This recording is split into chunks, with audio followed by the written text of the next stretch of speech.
আসসালামু আলাইকুম এভরিওয়ান, আশা করি আপনারা সবাই ভালো আছেন। আজকে চলে আসলাম নতুন একটা ভিডিও নিয়ে। আজকের ওয়েদারটা খুব সুন্দর, হালকা হালকা ঝিরিঝিরি বৃষ্টি হচ্ছে। আর এত সুন্দর বৃষ্টিতে খিচুড়ি খেতে ইচ্ছা করছে, কিন্তু আসলে খিচুড়ি রান্না করব না, চিন্তা করছি লাউ পাতা দিয়ে একটা নতুন রেসিপি করব। প্রথমবার না, আর আমি অনেক দিন ধরেই অপেক্ষা করছিলাম যে এই পাতাগুলো কবে বড় হবে আর আমি কবে এই রেসিপিটা বানাতে পারবো। আর ফিনল্যান্ডে এরকম সুন্দর তরতাজা লাউ পাতা কোথাও পাওয়া যাবে না। আর নিজের হাতে লাগানো যে গাছ, সেই গাছের থেকে পাতা নিয়ে কোনো কিছুর রেসিপি রেডি করা, সেটার অনুভূতি অন্যরকম। আর এটা খেতেও খুব সুস্বাদু আর মজা হবে। আর আজকে আমি বানাবো পুঁটি শুটকির বড়া লাউ পাতা দিয়ে। আর এরকম সুন্দর বৃষ্টির দিনে যে কোনো বড়াই খেতে ভালো লাগে। আর ফিনল্যান্ডে আসার পরে প্রথমে আমি লাউ পাতা দিয়ে কোনো কিছু রেসিপি রেডি করছি।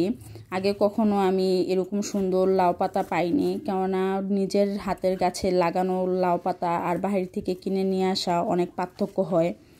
আর ভিডিওটা আজকের একটু বড়, কিন্তু আমি আশা করি আপনাদের কাছে ভালো লাগবে এই রেসিপিটা। আর এখানে আমি 3টা পাতা নিয়েছি বড় সাইজের। এই 3টা পাতা আমি ভালোভাবে পরিষ্কার করে নিচ্ছি। আর এখানে আমি শুকনো মরিচ নিয়েছি, শুকনো মরিচটা আগেই আমি ভিজিয়ে রেখেছি। আর এখানে আমি 4টা পুঁটি শুটকি নিয়েছি, এটা আমি ভালোভাবে পরিষ্কার করে নিয়েছি আগেই।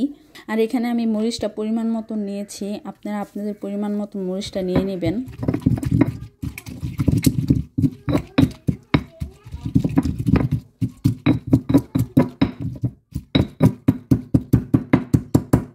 আর এখানে মরিচের সাথে শুটকিটা ভালোভাবে মিশিয়ে নিতে হবে।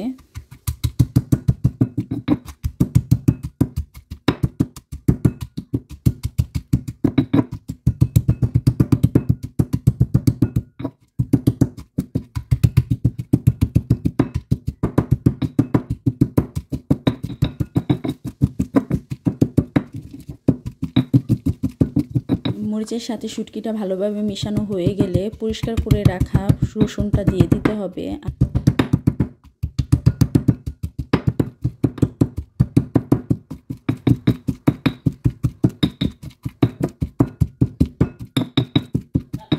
আর এখানে কেটে রাখা পেঁয়াজগুলো দিয়ে দিচ্ছি। আপনারা এগুলো সব কিছুই আপনাদের পরিমাণ মতন দিবেন, যে পরিমাণে শুটকি নেবেন সেই অনুযায়ী আপনারা সব কিছু দেওয়ার চেষ্টা করবেন। আর এখানে আপনারা চাইলে লোনা শুটকিও ইউজ করতে পারেন, আমি এখানে পুঁটি শুটকি ইউজ করেছি। আর এখানে অবশেষে দিয়ে দিলাম ধনেপাতা। আর ধনেপাতাটা হলো অপশনাল, আপনারা চাইলে দিতে পারেন, না দিলেও চলবে। আর ধনেপাতার সাথে সবগুলো উপকরণ ভালোভাবে মিশিয়ে নিতে হবে।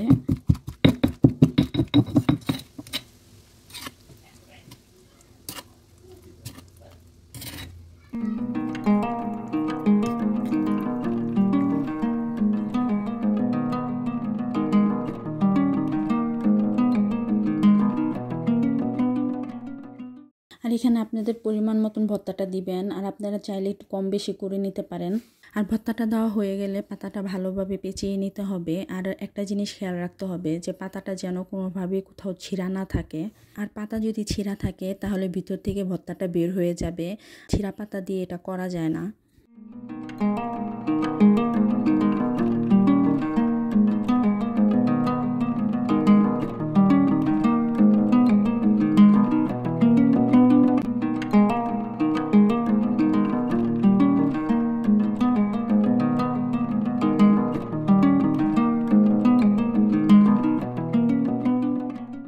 আর এই যে এখানে আমি এগুলো সব ফোল্ড করে নিয়ে নিয়েছি। কিভাবে ফোল্ড করলাম সেটা তো আপনাদের সাথে শেয়ারই করলাম। এভাবে আপনারা ফোল্ড করে নেবেন। আর এখানে আপনারা সামান্য পরিমাণে তেল দিবেন, এখানে আমি বেশি একটু তেল দিয়ে দিয়েছি।